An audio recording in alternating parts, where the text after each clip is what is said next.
ലവകുശന്മാർ.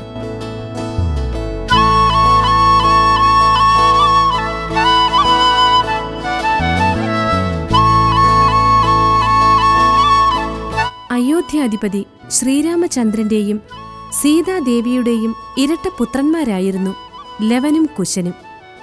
ലങ്കാധിപതി രാവണനോട് ഘോരമായ പോരാട്ടം നടത്തി സീതാദേവിയെ മോചിപ്പിച്ച ശ്രീരാമചന്ദ്രൻ 14 വർഷത്തെ വനവാസത്തിനു ശേഷം അയോധ്യയിൽ മടങ്ങിയെത്തി. അനുജൻ ലക്ഷ്മണനും കൂടെയുണ്ടായിരുന്നു. സഹോദരനായ ശത്രുഘ്നൻ അവരെ സഹർഷം സ്വാഗതം ചെയ്തു. അയോധ്യയിലെ പൗരാവലി മുഴുവൻ സീതയും ലക്ഷ്മണനുമൊത്തുള്ള ശ്രീരാമന്റെ തിരിച്ചുവരവ് പാട്ടുപാടിയും നൃത്തം ചെയ്തും ആഘോഷിച്ചു. പിന്നെ അയോധ്യ മുഴുവനും കാത്തിരുന്ന ആ സുദിനം വരവായി. ശ്രീരാമചന്ദ്രന്റെ സിംഹാസനാരോഹണം. മുനിമാരുടെ കാർമ്മികത്വത്തിൽ ശുഭമുഹൂർത്തത്തിൽ ശ്രീരാമചന്ദ്രൻ അയോധ്യയുടെ രാജാവായും സീതാദേവി രാജ്ഞിയായും വാഴിക്കപ്പെട്ടു. ശ്രീരാമചന്ദ്ര മഹാരാജാവ് നീണാൽ വാഴട്ടെ. ശ്രീരാമചന്ദ്ര മഹാരാജാവ് നീണാൽ വാഴട്ടെ. ശ്രീരാമചന്ദ്ര മഹാരാജാവ് നീണാൽ വാഴട്ടെ. അയോധ്യ മുഴുവൻ ആഘോഷങ്ങൾ കൊണ്ടാടി. ജനങ്ങളെല്ലാം മതിമറന്നുല്ലസിച്ചു. വിണ്ണിൽ നിന്നും ദേവന്മാർ പുഷ്പവൃഷ്ടി ചൊരിഞ്ഞു.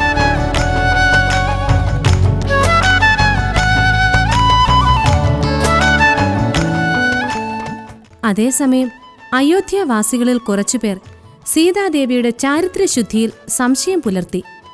ശ്രീരാമൻ തുടക്കത്തിലത് മനസ്സിലാക്കിയിരുന്നുമില്ല. എന്നാൽ ഒരു ദിവസം ഒരു ഭടൻ രാത്രി നഗരവീഥിയിൽ റോന്തു ചുറ്റുമ്പോൾ ഒരു വീട്ടിൽ ഒരു കലഹം നടക്കുന്നത് കേൾക്കാനിടയായി. ഓ, ഇറങ്ങിപ്പോ. ഇല്ല, ഞാൻ പോവില്ല. എന്തോ കലഹമാണല്ലോ. പറ്റില്ല, ഈ നിമിഷം നീ ഇവിടുന്ന് ഇറങ്ങിപ്പോണം. കാര്യമായി എന്തോ സംഭവിച്ചിട്ടുണ്ട്. ഒന്ന് ശ്രദ്ധിച്ചു നോക്കാം. ഇല്ല, ഞാൻ പോവില്ല. അത്ര പരിശുദ്ധയാണെങ്കിൽ നീ പറയ്, കഴിഞ്ഞ ദിവസങ്ങളിൽ നീ എവിടെയായിരുന്നു?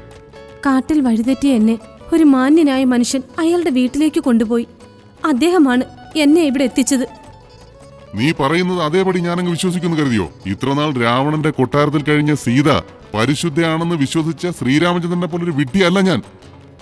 റാണി എങ്ങനെ ആയതുകൊണ്ട് നിനക്കും അങ്ങനെ ആകാമെന്ന് നീ കരുതിയോ? എന്നെ വിശ്വസിക്കൂ, ഞാൻ അങ്ങയെ വഞ്ചിച്ചിട്ടില്ല. ഞാൻ നിഷ്കളങ്കയാണ്. എന്നെ വിശ്വസിക്കൂ. ഇപ്പോഴിവിടുന്ന് ഇറങ്ങണം. നിന്നോട് ഇവിടുന്ന് പോകാനാണ് ഞാൻ പറഞ്ഞത്. ഇന്നു മുതൽ നിന്നെ സ്നേഹിക്കാനോ വിശ്വസിക്കാനോ എനിക്ക് കഴിയില്ല. മഹാറാണി സീതാദേവിയെക്കുറിച്ച് ഒരു വിഭാഗം ജനങ്ങളുടെ ഇടയിൽ ഇത്തരമൊരു ധാരണ നിലനിൽക്കുന്നുണ്ടെന്ന് മനസ്സിലാക്കിയ ഭടൻ ഞെട്ടിപ്പോയി. അയാൾ അത് ഉടനെ തന്നെ മഹാരാജാവ് ശ്രീരാമചന്ദ്രനെ അറിയിക്കുകയും ചെയ്തു. ഈ വാർത്ത ശ്രീരാമചന്ദ്രനെ വല്ലാതെ വ്യാകുലപ്പെടുത്തി. എന്ത്? എനിക്ക് വിശ്വസിക്കാനേ കഴിയുന്നില്ല. എന്റെ പ്രജകളിൽ ചിലർ സീതാദേവിയെ അവിശ്വസിക്കുന്നെന്നോ? പരിശുദ്ധയല്ലാത്ത ഒരു റാണിയാണ് അവരെ ഭരിക്കുന്നെന്നുള്ള വിശ്വാസം അവരുടെ ജീവിതത്തെ സ്വാധീനിക്കുന്നെന്നോ?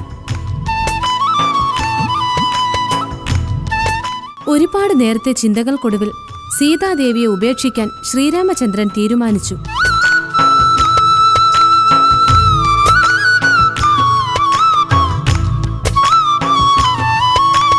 ലക്ഷ്മണ, എന്താണ് ജ്യേഷ്ഠ?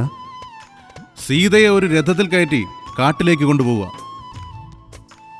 ശേഷിച്ച കാലം ദേവി അവിടെ കഴിയട്ടെ. ഇനി മുതൽ അവൾ എന്റേതല്ല. ലക്ഷ്മണൻ അതീവ ദുഃഖിതനായി. ഒരു പുനർചിന്ത നടത്താൻ ലക്ഷ്മണൻ രാജാവിനോട് അഭ്യർത്ഥിച്ചു. പക്ഷേ ശ്രീരാമചന്ദ്രൻ തന്റെ തീരുമാനത്തിൽ ഉറച്ചുനിന്നു. അങ്ങനെ കഠിനമായ ദുഃഖവും പേറി ലക്ഷ്മണൻ വഴിനീളെ ഒരക്ഷരവും ഉരിയാടാതെ സീതയുമായി കാട്ടിലെത്തി. ലക്ഷ്മണ, എന്തൊക്കെയാണിത്? എന്തിനാ നീ എന്നെ ഇവിടെ കൊണ്ടുവന്നത്? എന്നോട് ക്ഷമിക്കണം ജ്യേഷ്ഠത്തി. ഇത് മഹാരാജാവിൻ്റെ കൽപ്പനയാണ്. ഇനി ജ്യേഷ്ഠത്തിയെ അയോധ്യയിലേക്ക് തിരിച്ചു കൊണ്ടുവരുമെന്നാണ് അദ്ദേഹത്തിൻ്റെ കൽപ്പന. അനുജ, അദ്ദേഹം അങ്ങനെ പറഞ്ഞു. സത്യം പറയൂ, വാസ്തവത്തിൽ എന്താണ് സംഭവിച്ചത്? എനിക്കൊന്നും അറിയില്ല ജ്യേഷ്ഠത്തി. ഞാൻ കരഞ്ഞപേക്ഷിച്ചിട്ടും ഒരു ഫലവും ഉണ്ടായില്ല. ജ്യേഷ്ഠനിൽ ഇനി ജ്യേഷ്ഠത്തിക്ക് ഒരു അവകാശവുമില്ലെന്നാണ് അദ്ദേഹം പറഞ്ഞിരിക്കുന്നത്. എന്ത്? എനിക്കൊരു അവകാശവുമില്ലെന്നോ? അദ്ദേഹം അങ്ങനെ പറഞ്ഞു? അദ്ദേഹം അറിഞ്ഞിട്ടില്ലേ ഞാൻ ഗർഭിണിയാണെന്നുള്ള കാര്യം? എന്താണ് സംഭവിച്ചെന്ന് എനിക്ക് മനസ്സിലായിട്ടില്ല ജ്യേഷ്ഠത്തി. കൂടുതലൊന്നും എന്നോട് ചോദിക്കല്ലേ. എന്നെ പോകാൻ അനുവദിച്ചാലും. ഓ, അപ്പോൾ എന്റെ ചാരിത്രത്തിലാണ് സംശയം. ജനിക്കാനിരിക്കുന്ന കുഞ്ഞിന്റെ പിതൃത്വം പോലും. അപ്പോൾ സീത നിശബ്ദം അനുമതി നൽകി. കരഞ്ഞുകൊണ്ട് ലക്ഷ്മണൻ അയോധ്യാപുരിയിലേക്ക് മടങ്ങുകയും ചെയ്തു. അങ്ങനെ ഗർഭിണിയായ സീതാദേവി കാട്ടിലൊറ്റയ്ക്കായി. ഒരു താവളം തേടി സീത വനാന്തരമാകെ അലഞ്ഞു. ഒടുവിൽ ദേവി കാട്ടിനുള്ളിലൊരിടത്തെ താമസികളുടെ താവളത്തിലെത്തി. ആരാ വരുന്നത്? ഞാൻ അന്തി ഉറങ്ങാനിടമില്ലാത്തൊരു അനാഥയാണ്. മകളെ, നീ എത്തിപ്പെട്ടിരിക്കുന്നത് വാത്മീകി മഹർഷിയുടെ ആശ്രമത്തിലാണ്. ഇവിടെ നിനക്ക് അന്തി ഉറങ്ങാം. ഇനി പറയൂ, നീ ആരാണ്? എന്റെ പേര് സീതാദേവി എന്നാണ്. സീത? രാമപത്നി സീതാദേവി? എന്തൊരത്ഭുതം! റാണി ഇവിടെ അംഗരക്ഷകരില്ലാതെ? ഞാനിപ്പോൾ റാണിയല്ല, വെറും ഒരു സാധാരണ പ്രജ, അനാഥയും. എന്നെ ഈ പാവനമായ ആശ്രമത്തിലെ ഒരു അന്തേവാസിനിയാക്കാമോ? ആഗമിച്ചാലും. വാത്മീകി മഹർഷി തന്റെ ദിവ്യദൃഷ്ടിയിൽ നടന്നതെല്ലാം ദർശിച്ചു. ഭാവിയിൽ നടക്കാൻ പോകുന്നതും അദ്ദേഹം ദർശിച്ചു. സീതയാകട്ടെ അന്നു മുതൽ വാത്മീകി ആശ്രമത്തിലെ അന്തേവാസിനിയാവുകയും ചെയ്തു. മാസങ്ങൾ കടന്നുപോകെ സീതാദേവി പ്രസവിച്ചു. ഇരട്ടകളായ 2 ഓമന കുഞ്ഞുങ്ങളെ. അവരുടെ മേൽ വിണ്ണിൽ നിന്നും മലരുകൾ വിതറപ്പെട്ടു. മകളെ, മകൾ ജന്മങ്ങളാണിവർ. ഒരാൾക്ക് ലവനെന്നും മറ്റേയാൾക്ക് കുശനെന്നും നമുക്ക് പേരിടാം. തഥാസ്തു. ലവൻ, കുശൻ, മനോഹരമായ പേരുകൾ.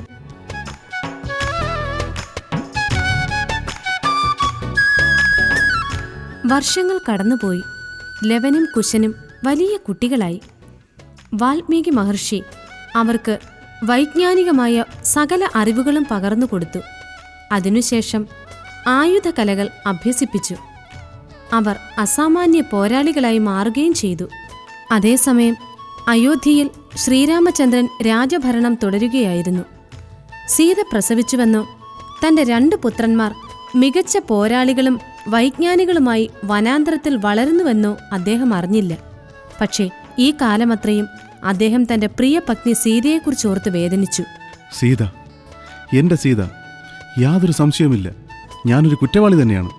പ്രജകളുടെ സംതൃപ്തിക്ക് വേണ്ടി ഞാനൊരു നിരപരാധിയെ ക്രൂരമായി ശിക്ഷിച്ചു. എൻ്റെ ദുഃഖമൊന്ന് പങ്കിടാൻ പോലും എനിക്ക് ആരുമില്ല. പക്ഷേ ഞാനൊരു രാജാവാണ്. എൻ്റെ കടമകൾ എനിക്ക് പാലിച്ചേ പറ്റൂ. മുഴുവൻ പ്രജകളുടെയും സന്തോഷമാണ് എൻ്റെയും സന്തോഷം. അവരുടെ ശാന്തിയാണ് എൻ്റെയും ശാന്തി. എൻ്റെ സ്വകാര്യ ദുഃഖങ്ങൾക്ക് എൻ്റെ ജീവിതത്തിൽ ഇടമുണ്ടാകരുത്. രാമരാജ്യത്തിലെങ്ങും ആനന്ദവും സുരക്ഷിതത്വവും കളിയാടുന്നുണ്ടായിരുന്നു. ജനങ്ങൾ രാജാവിനെ സ്നേഹിക്കുകയും ബഹുമാനിക്കുകയും ചെയ്തു. എല്ലാ കാലവും സമ്പൽ സമൃദ്ധി കളിയാടി.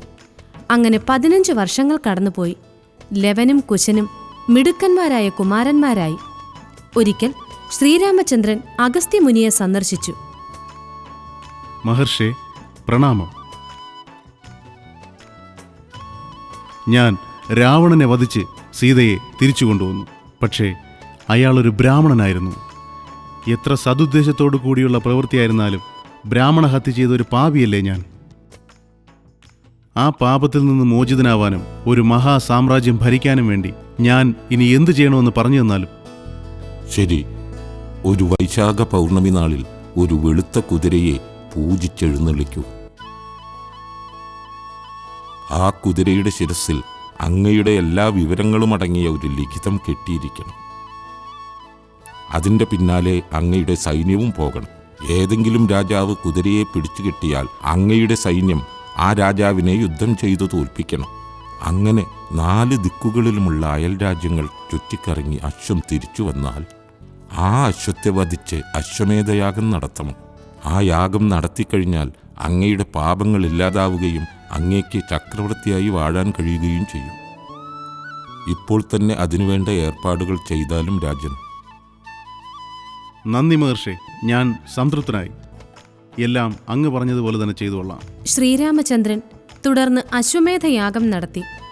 അയോധ്യ ആനന്ദ തിമിർപ്പിലായി.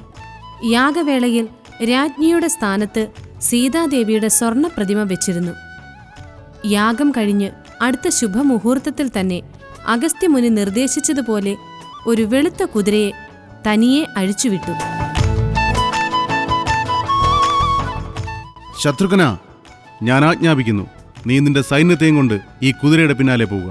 അതിനെ സംരക്ഷിക്കാനുള്ള ചുമതല നിനക്കാണ്. ഹനുമാനെ പോലുള്ള മഹാപോരാളികൾ നിന്നെ സഹായിക്കാനുണ്ടാവും. ഏതെങ്കിലും ഒരുവൻ അശ്വത്തെ തടഞ്ഞു നിർത്തിയാൽ അവരെ യുദ്ധം ചെയ്ത് തോൽപ്പിക്കേണ്ട ചുമതല നിനക്കായിരിക്കും. ഹനുമാൻ സദാ ജാഗരൂകനായിരിക്കണം. ഉത്തരവ് മഹാരാജൻ. അങ്ങനെ വെളുത്ത യാഗാശ്വം തന്റെ യാത്ര ആരംഭിച്ചു. ശ്രീരാമചന്ദ്രന്റെ യാഗാശ്വത്തെ തടഞ്ഞു നിർത്താൻ ഒരാളും ധൈര്യപ്പെട്ടില്ല. മറിച്ച് കുതിരയെ കാണുമ്പോഴേക്കും എല്ലാവരും അതിനെ തൊഴുകയാണ് ചെയ്തത്.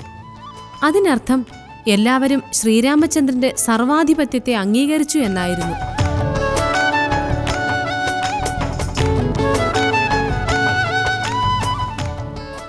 എന്നിട്ടും സുമൻ, സുബാബു, അമൽ, സത്യവാൻ എന്നിങ്ങനെ ചില രാജാക്കന്മാർ കുതിരയെ പിടിച്ചുകെട്ടാൻ ധൈര്യം കാണിച്ചു. തുടർന്ന് ശത്രുഘ്നന്റെ സൈന്യം അവരെ നേരിട്ടു. യുദ്ധത്തിൽ ശത്രുഘ്നൻ ജയിക്കുകയും രാജാക്കന്മാർ തടവിലാക്കപ്പെടുകയും ചെയ്തു. അങ്ങനെ വിജയശ്രീലാളിതനായി ശത്രുഘ്നൻ തന്റെ ജൈത്രയാത്ര തുടർന്നു. യാത്രയ്ക്കിടെ ഒരു ദിവസം വെളുത്ത യാഗാശ്വം വാത്മീകി മഹർഷിയുടെ ആശ്രമ പരിസരത്തെത്തി. കാട്ടിലൊരിടത്ത് ലവനും കുശനും അസ്ത്രവിദ്യ സ്വയം പരിശീലിക്കുകയായിരുന്നു. കുശ, ദേ അങ്ങോട്ട് നോക്ക്, അവിടെ ഒരു വെളുത്ത കുതിര. നല്ല ഭംഗിയുണ്ട് അതിനെ കാണാൻ. നമുക്കതിനെ പിടിച്ചു കെട്ടാം. നമുക്ക് രണ്ടുപേർക്കും കൂടി ശ്രമിക്കാം. ചുരുങ്ങിയ നിമിഷങ്ങൾക്കുള്ളിൽ ലവനും കുശനും കൂടി വെളുത്ത കുതിരയെ പിടിച്ചുകെട്ടി. നോക്കൂ കുശ, ഇതിന്റെ ശിരസിൽ എന്തോ എഴുതി വെച്ചിട്ടുണ്ടല്ലോ. ഒന്ന് വായിച്ചു നോക്ക്. ഇത് അയോധ്യാധിപതി ശ്രീരാമചന്ദ്രന്റെ കുതിരയാണ്. ഇതിനെ തടയാൻ പാടുള്ളതല്ല. നമ്മളിതിനെ തടഞ്ഞുവെന്ന് മാത്രമല്ല, പിടിച്ച് കെട്ടിയിടുകയും ചെയ്തു. എന്താണ് ഉണ്ടാകുമെന്ന് നമുക്കൊന്ന് നോക്കാം, അല്ലേ? പിടിച്ചു കെട്ടിയാലെന്താ, നമ്മളെ അങ്ങ് കൊന്നുകളയോ? ഇങ്ങ് വരട്ടെ. പെട്ടെന്ന് ഒരു സംഘം പടയാളികൾ അവരുടെ മുൻപിലെത്തി. ഹേയ്, കുതിരയുടെ കെട്ടഴിച്ചു വിട്, അല്ലെങ്കിൽ നിങ്ങളെ പിടിച്ചു കെട്ടേണ്ടി വരും. എങ്കിൽ പിടിച്ചു കെട്ട്. എന്തായാലും ഞങ്ങൾ ഇതിനെ അഴിച്ചുവിടാൻ ഉദ്ദേശിക്കുന്നില്ല. ഈ പ്രവൃത്തിക്ക് നിങ്ങൾ വലിയ ശിക്ഷ അനുഭവിക്കേണ്ടി വരും. ഇത് ഞങ്ങളുടെ വനമാണ്, നിങ്ങൾ ഉത്തരവിടണ്ട. ഇതിനെ തടഞ്ഞു നിർത്തുന്നവൻ ശ്രീരാമചന്ദ്രന്റെ സർവാധിപത്യത്തെ എതിർക്കുന്നു എന്നാണ് അർത്ഥം. അഹമ്മതി കാണിക്കാതെ കുട്ടികളെ, അതിനെ അഴിച്ചുവിട്ട് വീട്ടിലേക്ക് പോ. വെറുതെ ഞങ്ങൾക്ക് പണിയുണ്ടാക്കരുത്. ഞങ്ങളുടെ സ്വന്തം വനത്തിൽ വന്ന് ഞങ്ങളോട് ഉത്തരവിടാൻ നിങ്ങൾ ആരാണ്? വായടക്കി. ഈ ഭൂമിയുടെ ഉടമസ്ഥനായ വാൽമീകി മഹർഷിക്ക് മാത്രമേ ഞങ്ങളോട് ആജ്ഞാപിക്കാൻ അർഹതയുള്ളൂ. ഞങ്ങളുടെ അനുവാദമില്ലാതെ ഞങ്ങളുടെ ഭൂമിയിൽ പ്രവേശിച്ചു. അതുകൊണ്ട് ഞങ്ങൾക്കതിനുള്ള അവകാശമുണ്ട്. മനസ്സിലായോ? ഞങ്ങളോട് ഈ കാര്യത്തിൽ ചോദ്യം ചെയ്യാൻ നിങ്ങൾക്ക് അർഹതയില്ല. നിങ്ങൾക്ക് നിങ്ങളുടെ ജീവനിൽ കൊതിയുണ്ടെങ്കിൽ തിരിച്ചു പോവുക. നിങ്ങൾ ഈ കുതിരയെ മറന്നേക്ക്. ഈ കുതിരയെ മറക്കുകയോ? ഞങ്ങൾക്കിതിനെയും കൊണ്ടേ തിരിച്ചു പോകാൻ കഴിയൂ. നിങ്ങളുടെ മുഖങ്ങൾ കാണുമ്പോൾ നിഷ്കളങ്കതയുണ്ട്, പക്ഷേ ഉള്ളിൽ നിങ്ങൾ മഹാനിഷേധികളാണ്. എന്നാലും ഒരു തവണ ഞാൻ ക്ഷമിച്ചേക്കാം. അറിവില്ലാത്ത കുട്ടികളെ, കുതിരയെ കെട്ടഴിച്ചു വിടുക. വീട്ടിൽ നിങ്ങളുടെ അച്ഛനും അമ്മയും കാത്തിരിപ്പുണ്ടാവും. വേഗം ചെല്ല്. ആരോടാണ് കളിക്കുന്നതെന്ന് തിരിച്ചറിവ് പോലും നിങ്ങൾക്കില്ല. ഞങ്ങൾ കുതിരയെ അഴിച്ചുവിടാൻ തയ്യാറല്ലെങ്കിലോ? എങ്കിൽ ഞങ്ങളോട് യുദ്ധം ചെയ്യേണ്ടി വരും. മനസ്സിലായോ? അങ്ങനെയോ? അതാണ് നിങ്ങൾക്ക് ആവശ്യമെങ്കിൽ ഒരു കൈ നോക്കിക്കളയാം. വിഡ്ഢികളെ, യുദ്ധമെന്ന വാക്കിന്റെ അർത്ഥം അറിയാനുള്ള പ്രായം പോലും നിങ്ങൾക്കായിട്ടില്ല. അബദ്ധം കാണിച്ച് മരണത്തെ ഏറ്റുവാങ്ങണ്ട. വെറുതെ സംസാരിച്ച് സമയം കളയാതെ കുതിര അഴിച്ചുവിട്. പറഞ്ഞതനുസരിക്കുന്നുണ്ടോ? ഇല്ലേ? ഓഹോ, അപ്പോൾ നമ്മൾ യുദ്ധം ചെയ്യാനുള്ള തീരുമാനം ഉറപ്പിക്കുന്നു. ഈ വെളുത്ത കുതിരയെ നമുക്ക് സ്വന്തമാക്കണം, എന്നിട്ട് അമ്മയ്ക്ക് കൊടുക്കണം. ചുരുങ്ങിയ നിമിഷങ്ങൾക്കുള്ളിൽ യുദ്ധം ആരംഭിച്ചു. ലവകുശന്മാരുടെ യുദ്ധ നൈപുണ്യം ഭടന്മാരുടെ കണ്ണു തള്ളിച്ചു. ചുരുങ്ങിയ സമയത്തിനുള്ളിൽ ഭടന്മാർ ഓരോരുത്തരായി മരിച്ചു വീണു. രക്ഷപ്പെട്ട ഒരേ ഒരാൾ ജീവനും കൊണ്ട് തിരികെ പാഞ്ഞ് ശത്രുഘ്നന്റെ അടുത്തെത്തി. അവിടെ 2 കുട്ടികൾ അശ്വത്തെ പിടിച്ചു കെട്ടി ഞങ്ങളെ എല്ലാവരെയും തോൽപ്പിച്ചു. എനിക്ക് മാത്രമേ രക്ഷപ്പെടാൻ സാധിച്ചുള്ളൂ. എന്ത്? അങ്ങനെയോ? 2 കുട്ടികളോ? ആരാണവർ? അവർ കാട്ടിനുള്ളിൽ ജീവിക്കുന്നവരാണ്. വാത്മീകി മഹർഷിയുടെ കാടാണെന്നാണ് അവർ പറഞ്ഞത്. കാഴ്ചയിൽ അവർ കുട്ടികളാണെങ്കിലും നല്ല പോരാളികളാ. അവരെ ആർക്കും തോൽപ്പിക്കാനാവില്ല. അവർ മാത്രമാണ് ഇപ്പോൾ നമ്മുടെ സൈന്യത്തെ തോൽപ്പിച്ചിട്ടുള്ളത്. അവരെ തോൽപ്പിച്ചേ മതിയാകൂ. സേനാധിപ, സൈന്യവുമായി പോയി അവരെ തോൽപ്പിച്ചു വരിക. ഉത്തരവ് പോലെ. അയോധ്യയിലെ സേന വെറും കളിക്കുട്ടികളാണെന്നാണ് അവരുടെ വിചാരം. ഇന്നവരെ പഠിപ്പിച്ചിരിക്കണം. സേനാനായകൻ ഒരു വലിയ സൈന്യവുമായി ലവകുശന്മാരുടെ അടുത്തെത്തി.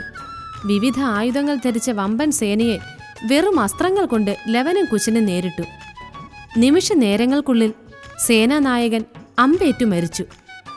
മരിക്കാതെ അവശേഷിച്ച സൈനികർ ശത്രുഘ്നന്റെ അടുത്തെത്തി സംഭവിച്ച ദുരന്തം അദ്ദേഹത്തെ അറിയിച്ചു. എന്ത്? എങ്ങനെയാണത് സംഭവിക്കുക? നമ്മുടെ സേനാനായകനെ ഒരു കൊച്ചുബാലൻ വധിക്കുകയോ? അസംഭാവ്യം. അവർ വെറും ബാലരല്ല പ്രഭു. അവരുടെ ആയുധപാഠം കാണുമ്പോൾ അവർ ഏതോ വലിയ പോരാളിയുടെ മക്കളാണെന്ന് തോന്നും. അസ്ത്രങ്ങളെയുമ്പോൾ അവർ അസ്ത്രത്തെയും ദൈവത്തെയും ശത്രുവിനെയും വണങ്ങുന്ന ശൈലി കാണുമ്പോൾ രാജപ്രശസ്തനായ ഏതോ ആചാര്യനാണ് അവരുടെ ഗുരു എന്ന് മനസ്സിലാവും. അവരെ തോൽപ്പിക്കുക അത്ര എളുപ്പമല്ല പ്രഭു. മതി, കൂടുതൽ പറയണ്ട. ഇനി അവരെ പഠിപ്പിച്ചിട്ട് തന്നെ കാര്യം. പുഷ്കല, പോയി അവരെ നേരിടൂ. പിടിച്ചു കൊണ്ടുവരികയോ കൊല്ലുകയോ ചെയ്യാം. ഉത്തരവ് മഹാരാജ. ഞാൻ ആ വെറും പ്രാണികളെ പിടിച്ചു കെട്ടിക്കൊണ്ടുവന്ന് അവിടുത്തെ കാൽക്കൽ കിടത്തി തരുന്നുണ്ട്. പക്ഷെ എന്തു ചെയ്യാം? പുഷ്കലനെ പോലുള്ള മഹായോദ്ധാവിന് പോലും ലവകുശന്മാരുടെ മുന്നിൽ പിടിച്ചു നിൽക്കാൻ കഴിഞ്ഞില്ല. അതോടെ ശത്രുഘ്നന്റെ കോപം ഇരട്ടിച്ചു. അല്ലയോ ഹനുമാനെ, സംഭവിച്ചെല്ലാം നമുക്ക് അപമാനകരമാണ്. ഒരു നിമിഷം പോലും പാഴാക്കാതെ അവരെ പിടിച്ചു കെട്ടിക്കൊണ്ടുവരൂ. ഹനുമാൻ ഒരു മഹാവൃക്ഷത്തെ വേരോടെ പിഴുതെടുത്ത് ലവകുശന്മാരുടെ നേർക്കെറിഞ്ഞു. ലവൻ ജപിച്ചയച്ച കടുത്ത അസ്ത്രം ഹനുമാൻ എറിഞ്ഞ മഹാവൃക്ഷത്തെ 10,000-കണക്കിന് കഷ്ണങ്ങളാക്കി ചിതറിപ്പിച്ചു കളഞ്ഞു. ഹനുമാൻ തന്റെ സകല ശക്തിയും ഉപയോഗിച്ച് ലവകുശന്മാരെ തന്റെ ഗദ കൊണ്ട് നേരിട്ടു. പക്ഷേ മറ്റുള്ളവരുടെ അതേ ഗതി തന്നെ ഒടുവിൽ ഹനുമാനും സംഭവിച്ചു. ലവന്റെ ദിവ്യാസ്ത്രമേറ്റ് ഹനുമാൻ ബോധരഹിതനായി നിലംപതിച്ചു. ഒടുവിൽ ശത്രുഘ്നൻ നേരിട്ട് യുദ്ധക്കളത്തിലെത്തി. അസാമാന്യ തേജസ്വികളായ ലവകുശന്മാരുടെ മുന്നിൽ ചെന്നുനിന്ന് ശത്രുഘ്നൻ ചോദിച്ചു, ഹേ വീരബാലകരെ, ആരാണ് നിങ്ങൾ? എന്താണ് നിങ്ങളുടെ പിതാവിന്റെ പേര്? നിങ്ങൾ ഞങ്ങളോട് യുദ്ധം ചെയ്യാൻ വന്നതാണോ, അല്ല ഞങ്ങളുടെ കുടുംബചരിത്രം അന്വേഷിക്കാൻ വന്നതാണോ? ഞങ്ങളുടെ പിതാവ് ആരാണെന്നറിയേണ്ട യാതൊരു ആവശ്യവും നിങ്ങൾക്കില്ല. ഞങ്ങളോട് പോരാടുക, അല്ലെങ്കിൽ തോൽവി സംഭവിച്ച് തിരിച്ചു പോകുക. എന്ത്? വെറും ശിശുക്കളോട് തോൽവി സമ്മതിക്കുകയോ? ഒരു രാജാവിനോട് സംസാരിക്കേണ്ട രീതി പോലും നിങ്ങൾക്കറിയില്ലേ? വായടച്ച ആണുങ്ങളെ പോലെ ആയുധമെടുക്കൂ, അല്ലെങ്കിൽ നിങ്ങളെ വെറും ഭീരുവായി എനിക്ക് കരുതേണ്ടി വരും. യുദ്ധം ചെയ്യുകയല്ലാതെ മറ്റു യാതൊരു വഴിയും ശത്രുഘ്നനുണ്ടായില്ല. അതിഘോരമായ യുദ്ധമാണ് പിന്നീട് നടന്നത്. ഇരുഭാഗത്തു നിന്നും കഠിനമായ ആയോധന രീതികൾ പുലർത്തപ്പെട്ടു. ശത്രുഘ്നൻ ഒറ്റ അസ്ത്രത്തെ 1000-കണക്കിന് അസ്ത്രങ്ങളാക്കി മാറ്റി കുട്ടികളുടെ നേരെ ഉതിർത്തു. പക്ഷേ ലവകുശന്മാർ ധീരമായി അതിനെ നേരിട്ടു. അടുത്ത നിമിഷം തന്നെ ലവൻ അയച്ച ദിവ്യാസ്ത്രമേറ്റ് ശത്രുഘ്നൻ ബോധരഹിതനായി നിലംപതിച്ചു. തെല്ലു നിമിഷങ്ങൾക്കു ശേഷം കണ്ണു തുറന്ന അദ്ദേഹം ചിന്തിച്ചു, എനിക്ക് നേരിടാനുള്ളത് ലോകത്തിലെ ഏറ്റവും വലിയ യോദ്ധാക്കളെയാണ്. അവസാന കൈ പരീക്ഷിച്ചേ പറ്റൂ. തുടർന്ന് അദ്ദേഹം ഏറ്റവും കഠിനമായി ദിവ്യാസ്ത്രം സൃഷ്ടിച്ചെടുത്ത് കുട്ടികൾക്ക് നേരെ എറിഞ്ഞു. ഇപ്പോൾ അവന് ബോധമേ പോയിട്ടുള്ളൂ. ഇനി അവനെ വേണമെങ്കിൽ യമലോകത്തേക്ക് അയക്കാം. ഇല്ല, അവന്റെ സഹോദരൻ ബാക്കിയുണ്ട്. ഒരുത്തനും ഇനി അവന്റെ ശരീരം തൊടുകയില്ല. എന്റെ അമ്പുകളെ കൊല്ലാനുള്ള കഴിവ് നിങ്ങൾക്കുണ്ടോ? ഉണ്ടെങ്കിൽ നിങ്ങൾ ആ കഴിവ് എന്നോട് കാണിക്കൂ. സമയം വെറുതെ കളയണ്ട. അതിഭയങ്കരമായ പോരാട്ടമായിരുന്നു പിന്നീട് നടന്നത്. ശത്രുഘ്നൻ പതറിപ്പോയി. ശേഷിച്ചിരുന്ന പടയാളികൾ ഭയചകിതരായി തിരിഞ്ഞോടി. ബോധരഹിതനായിരുന്ന ലവൻ എഴുന്നേറ്റു. ഇരുവരും കൂടി ശേഷിച്ച പടയാളികളെ ബന്ധനസ്ഥരാക്കി. നമുക്കിനി ഈ കുതിരയെ ബന്ധനസ്ഥനാക്കി അമ്മയുടെ അടുത്തേക്ക് കൊണ്ടുപോകാം. അമ്മയ്ക്ക് കാണുമ്പോൾ ഭയങ്കര സന്തോഷമാവും. നമുക്ക് ഈ കുതിരയുടെ അരയിൽ ചങ്ങല കെട്ടി കാട് മുഴുവനും നടത്തിക്കണം. എന്ത് രസമായിരിക്കും! അങ്ങനെ ഹനുമാനെ കുതിരപ്പുറത്ത് കെട്ടിയിട്ട് ലവകുശന്മാർ സീതയുടെ അടുത്തേക്ക് നടന്നു. എന്താണിത് മക്കളെ? എവിടെ നിന്നാ നിങ്ങൾക്ക് ഈ വെളുത്ത കുതിരയെ കിട്ടിയത്? ഞങ്ങൾക്കിതിനെ കാട്ടിൽ നിന്നും പോരാടി കിട്ടിയതാണ്. കുതിര മാത്രമല്ല, ഒരു കുരങ്ങനും കൂടിയുണ്ട്. വളരെ വലിയ കുരങ്ങനാ. കുരങ്ങനോ? എവിടെ നോക്കട്ടെ. ദാ അവിടെ ഒരു മരത്തിൽ ഞങ്ങൾ കെട്ടിയിട്ടിട്ടുണ്ട്. മരത്തിലോ? എനിക്കൊന്നും മനസ്സിലാവുന്നില്ല. നിങ്ങൾ എന്തൊക്കെ ചെയ്തു വെച്ചിരിക്കുന്നത്? അമ്മേ, ഞങ്ങളെ വിശ്വസിക്കൂ.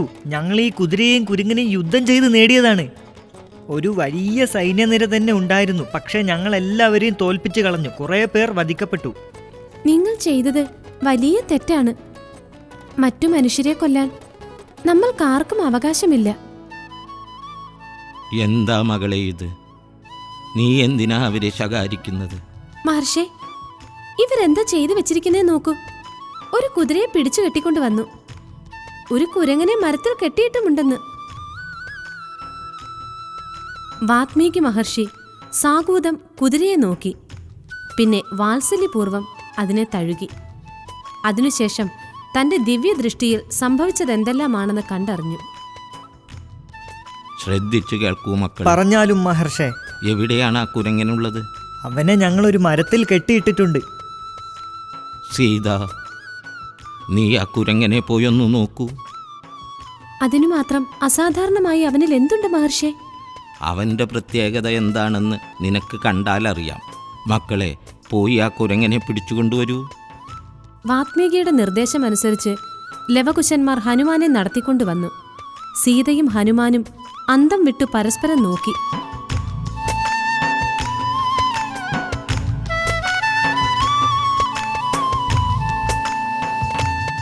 ദേവി, ഹനുമാൻ, ദേവി, അവിടെ നിന്ന് ഇവിടെയാണോ? എന്താണ് സംഭവിക്കുന്നത്? എനിക്കൊന്നും മനസ്സിലാവുന്നില്ല. അമ്മയും ഈ കുരങ്ങനും മുമ്പേ പരിചയമുള്ള പോലെ തോന്നുന്നു. അത് എങ്ങനെയാണെന്നാ അറിയാത്തത്. എന്തായാലും അത്ഭുതകരമായിരിക്കുന്നു. ഹനുമാൻ, എങ്ങനെയാണ് നിങ്ങൾ എവിടെ എത്തിയത്? എന്തിനാ എന്റെ കുട്ടികൾ നിങ്ങളെ ബന്ധനസ്ഥനാക്കിയത്? സീത, ഇതിൻ്റെ പിന്നിൽ വിചിത്രമായൊരു സത്യമുണ്ട്.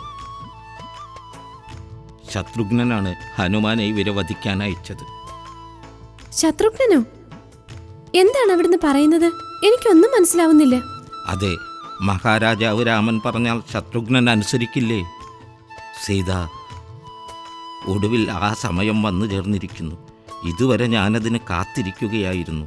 വിഷമിക്കാനൊന്നുമില്ല, എല്ലാം നല്ലതിനാണ്. ലവ, കുശ, എല്ലാവരെയും മോചിപ്പിക്കുക. സീത, നിനക്കവരെയും നേരിട്ട് കാണാം.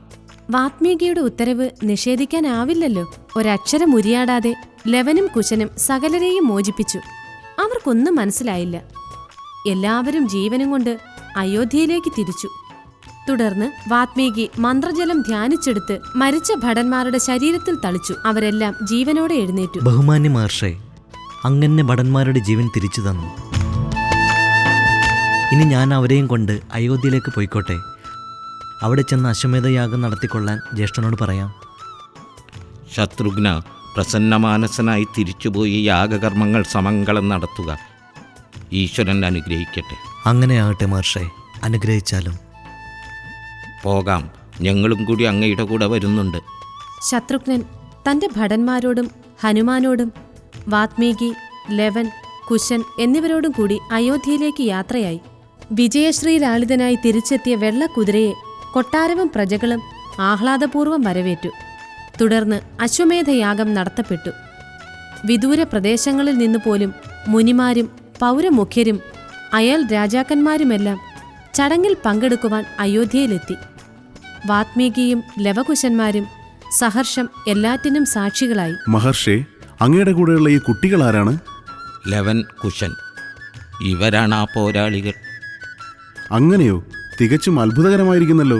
മക്കളെ, നിങ്ങൾക്ക് ജന്മം നൽകിയതിൻ്റെ പേരിൽ നിങ്ങളുടെ മാതാപിതാക്കൾ മഹത്തുക്കളായിരിക്കുന്നു.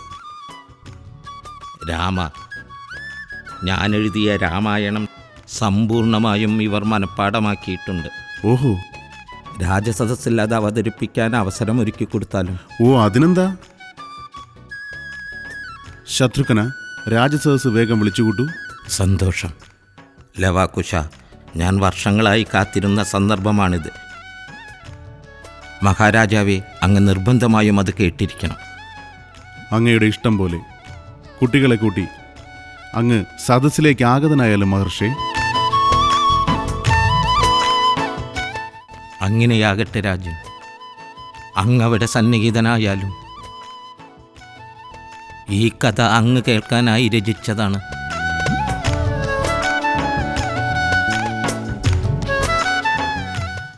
അങ്ങനെ ലവനും കുശനും സമ്പൂർണ്ണ ഭക്തിയോടെ രാമായണം ആലപിക്കാൻ തുടങ്ങി. ശ്രീരാമചന്ദ്രൻ, ഭരതൻ, ശത്രുഘ്നൻ, ലക്ഷ്മണൻ എന്നിവരുടെ ജനനം മുതൽക്ക് ആ ഗാനം ആരംഭിച്ചു. തുടർന്ന് ഭൂമിദേവിയുടെ മകളായി സീതാദേവി ജനിച്ച കഥ. പിന്നെ ലവകുശന്മാർ സീതാ സ്വയംവരം അവതരിപ്പിച്ചു. പരമേശ്വരന്റെ അനുഗ്രഹത്തോടെ രാമനും സീതയും വിവാഹിതരായ കഥ. തുടർന്ന് കൈകേയിയും മന്ധരയും നടത്തിയ ഉൾക്കളിയുടെ കഥ. അങ്ങനെ സീതയോടും ലക്ഷ്മണനോടുമൊപ്പം ശ്രീരാമചന്ദ്രൻ 14 വർഷത്തെ വനവാസത്തിന് പോയ കഥ. പിന്നെ രാമനെ മടക്കിക്കൊണ്ടുവരാൻ ഭരതൻ നടത്തിയ ശ്രമം. ഹൃദയമലിഞ്ഞു പോകുന്ന രാഗത്തിൽ കുട്ടികൾ ആ ഗാനം ആലപിച്ചപ്പോൾ രാജസദസ്സ് മൊത്തത്തിൽ ശ്വാസം വിടാൻ പോലും മറന്ന് ശ്രവിച്ചിരുന്നു. തുടർന്ന് രാവണൻ സീതാദേവിയെ കട്ടുകൊണ്ടുപോയ കഥ. ഹനുമാൻ സമുദ്രം ചാടിക്കടന്ന് ദേവിയുടെ അടുത്തെത്തിയ കഥ. ദുഃഖിതനായ ശ്രീരാമന്റെ അന്നത്തെ അവസ്ഥ. ഹനുമാന്റെയും സുഗ്രീവന്റെയും സഹായത്തോടെ സീതാദേവിയെ ലങ്കാപുരിയിൽ നിന്നും വീണ്ടെടുത്ത കഥ. രാവണനുമായി നടത്തേണ്ടി വന്ന അതിഘോര യുദ്ധത്തിനു ശേഷം സീതാദേവിയെ വീണ്ടെടുത്ത കഥ. കേൾവിക്കാരെല്ലാം വികാരഭരിതരായി. അവരുടെ കണ്ണുകൾ നിറയാൻ തുടങ്ങി. ഗർഭിണിയായ സീതയെ ശ്രീരാമചന്ദ്രൻ കാട്ടിലുപേക്ഷിച്ച ഭാഗമായിരുന്നു അടുത്തത്. ഒരു പൗരൻ സ്വന്തം ഭാര്യയോട് നടത്തിയ സംഭാഷണം ഭടൻ കേട്ട് രാജാവിനോട് പറഞ്ഞതും ലക്ഷ്മണനോട് സീതയെ കാട്ടിൽ കൊണ്ടുപോയി വിടാൻ രാമചന്ദ്രൻ കൽപ്പിച്ചതും ഗർഭിണിയായ സീത അഭയം തേടി വാത്മീകിയുടെ ആശ്രമത്തിലെത്തിയതും മാസങ്ങൾ കഴിഞ്ഞപ്പോൾ സീത 2 കുഞ്ഞുങ്ങൾക്കു ജന്മം നൽകിയതും പറഞ്ഞതോടെ കഥ കഴിഞ്ഞു. ശ്രീരാമചന്ദ്രന്റെ കണ്ണുകൾ നിറഞ്ഞൊഴുകി. അല്ലയോ മഹർഷി, ഈ കഥയെല്ലാം ഇത്രയും വിശദമായി ഈ കുഞ്ഞുങ്ങൾ എങ്ങനെയാണ് പഠിച്ചത്? ഞാൻ പഠിപ്പിച്ചതാണ്. അങ്ങനെയെങ്കിൽ ഈ കുട്ടികളെക്കുറിച്ചുള്ള വിവരങ്ങൾ എനിക്ക് പറഞ്ഞു തരൂ. അത് ഞാൻ പറഞ്ഞതാണല്ലോ മഹാരാജൻ. ഇല്ല, അങ്ങ് അവരുടെ പേരുകൾ മാത്രമാണ് എനിക്ക് പറഞ്ഞു തന്നിരിക്കുന്നത്. ലവനെന്നും കുശനെന്നും. അല്ലാതെ അവരുടെ മാതാപിതാക്കൾ ആരാണെന്ന് അവിടുന്ന് എന്നോട് പറഞ്ഞിട്ടില്ല. ദയവ് ചെയ്ത് അവരുടെ സകല വിവരങ്ങളും എനിക്ക് പറഞ്ഞു തന്നാലും മുനി. ശരി, കേൾക്കൂ രാമൻ. ലവനും കുശനും ഇരട്ടകളാണ്. അവരുടെ അമ്മയുടെ പേര് സീത, അച്ഛൻ ശ്രീരാമചന്ദ്രൻ. ഭാര്യയെ കാട്ടിലുപേക്ഷിച്ചു പോയ അതേ രാമചന്ദ്രൻ തന്നെ. ആ സമയം അവൾ ഗർഭിണിയായിരുന്നു. സീത അന്ന് അഭയം തേടിയെത്തിയത് എൻ്റെ ആശ്രമത്തിലാണ്. അവിടെ വെച്ചാണ് സീത ഇവരെ പ്രസവിച്ചത്. അവർ അങ്ങയുടെ കുഞ്ഞുങ്ങളാണ്. എന്റെ പുത്രന്മാർ? ലവനും കുശനും എന്റെ പുത്രന്മാരാണെന്നാണോ അങ്ങ് പറയുന്നത്? ഓ ദൈവമേ! ലവ, കുശ, ഇതാ നിങ്ങളുടെ പിതാവ്. ചെല്ലു, പ്രണമിക്കൂ. പ്രണാമം പിതാവേ. മക്കളെ, അടുത്തേക്ക് വരൂ. ലവനും കുശനും പിതാവിനെ വണങ്ങി നിന്നു. ആഹ്ലാദപൂർവം ശ്രീരാമചന്ദ്രൻ തന്റെ പുത്രന്മാരെ ആലിംഗനം ചെയ്തു.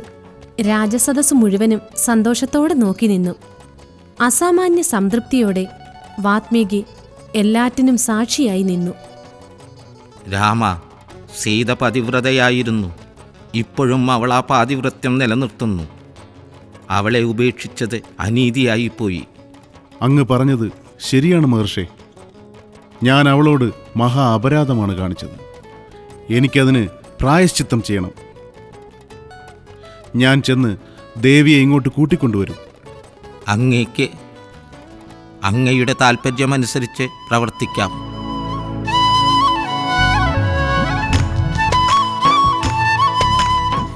അങ്ങനെ തന്റെ സഹോദരന്മാരോടും ലവകുശന്മാരോടും വാത്മീകിയോടുമൊത്ത് രാമൻ വനത്തിലേക്ക് യാത്രയായി. സീത, ദേവി അയോധ്യയിലേക്ക് വരണം. നിന്റെ സ്ഥാനം ഇപ്പോഴും ഒഴിഞ്ഞു കിടക്കുകയാണ്. ഇല്ല പ്രഭു, ഇനി ഒരു തിരിച്ചുപോക്ക് സീതയ്ക്ക് അസാധ്യം. ഇതുവരെ ഞാൻ ജീവിച്ചത് എന്റെ മക്കൾക്ക് അവരർഹിച്ച അവകാശങ്ങൾ ലഭിക്കുന്നതിന് വേണ്ടി മാത്രമായിരുന്നു. ഇപ്പോൾ അവരവരുടെ അച്ഛന്റെ കൈകളിൽ സുരക്ഷിതരായി എത്തിക്കഴിഞ്ഞു. എനിക്കിനി യാതൊരു ആഗ്രഹവും ബാക്കിയില്ല, എന്റെ അമ്മയുടെ അടുത്ത് എത്തിച്ചേരണമെന്നല്ലാതെ. സീത, അത്തരമൊരു തീരുമാനം ദേവി എടുക്കരുത്. തീർച്ചയായും ദേവി അയോധ്യയിലേക്ക് തിരിച്ചു വരണം. വേണ്ട പ്രഭു, ഞാൻ അങ്ങയുടെ കൂടെ ജീവിക്കുന്നിടത്തോളം കാലം ജനങ്ങൾ അങ്ങയെ ചോദ്യം ചെയ്തുകൊണ്ടിരിക്കും. ആ ഒരവസ്ഥ അങ്ങേക്കുണ്ടായി കാണാൻ ഞാൻ ആഗ്രഹിക്കുന്നില്ല. അത് കേട്ട് ജീവിക്കുമ്പോൾ ഞാൻ എന്നും എൻ്റെ ഉള്ളിൽ കത്തിയെരിയുകയായിരിക്കും. ഞാൻ ഇല്ലാതാവുമ്പോൾ അങ്ങെന്നും ജനങ്ങൾക്ക് പ്രിയങ്കരനായ രാജാവായിരിക്കും. ഭൂമിദേവി അവിടുന്ന് എനിക്ക് മനസ്സും ശരീരവും നൽകി എനിക്കൊരു ജീവിതം സമ്മാനിച്ചു. ഇനി എന്നെ തിരിച്ചെടുക്കണേ. ദേവി, ഞാൻ ദേവിയുടെ ചാരിത്രശുദ്ധിയെ സംശയിക്കുന്നില്ല. ദേവി ഈ തീരുമാനത്തിൽ നിന്നും പിന്മാറണം. അമ്മേ, അവിടുത്തെ മടിയിലേക്ക് എന്നെ തിരികെ എടുക്കണേ. അരുത് സീത, അരുത്. അയോധ്യ ദേവിയെ കാത്തിരിക്കുകയാണ്. ഭൂമിദേവി എന്നെ സ്വീകരിക്കൂ അമ്മേ. സീതയുടെ പ്രാർത്ഥന ഭൂമിദേവി കേട്ടു. അവൾ നിന്നിരുന്ന സ്ഥലത്ത് ഭൂമി രണ്ടായി പിളരാൻ തുടങ്ങി. നിമിഷങ്ങൾക്കകം ഭൂമിയിലുണ്ടായ ഗർത്തത്തിലേക്ക് സീത താഴ്ന്നുപോയി. പിളർന്ന ഭാഗം വീണ്ടും ഒന്നായി ചേരുകയും ചെയ്തു. അരുത് സീത, അരുത്. അമ്മേ! എന്തിന് നീ ഇത് ചെയ്തു? സീത, നീ എന്നെ തോൽപ്പിച്ചു കളഞ്ഞു. സീത, സീത, നീ എന്നെ തോൽപ്പിച്ചു കളഞ്ഞു. സംഭവിച്ചതെല്ലാം ആത്മവേദനയോടെ ഭരതനും ശത്രുഘ്നനും ലക്ഷ്മണനും ഹനുമാനും മറ്റെല്ലാവരും നോക്കി നിന്നു. തപ്തമായ ഹൃദയത്തോടെ പിന്നെ എല്ലാവരും അയോധ്യയിലേക്ക് മടങ്ങി. തുടർന്ന് രാജകൊട്ടാരത്തിലെ ജീവിത രീതികളും ഭരണരീതികളും ശ്രീരാമചന്ദ്രൻ 2 മക്കളെയും പഠിപ്പിച്ചു. കുറച്ചു മാസങ്ങൾ കഴിഞ്ഞപ്പോൾ ശ്രീരാമചന്ദ്രൻ അയോധ്യയെ 2 ഭാഗങ്ങളാക്കുകയും അതിൽ ശ്രാവസ്തി ലവന് നൽകുകയും കുശാവസ്തി കുശന് നൽകുകയും ചെയ്തു. തുടർന്ന് അതാത് രാജ്യങ്ങളുടെ ഭരണം ഇരുവർക്കുമായി ഏൽപ്പിച്ചു കൊടുക്കുകയും ചെയ്തു. അതിനുശേഷം രാജ്യപിതാവായി മാത്രം ശ്രീരാമചന്ദ്രൻ കൊട്ടാരത്തിൽ വാഴുകയും ചെയ്തു. ലവന്റെയും കുശന്റെയും കഥ ഇവിടെ സമാപിക്കുന്നു.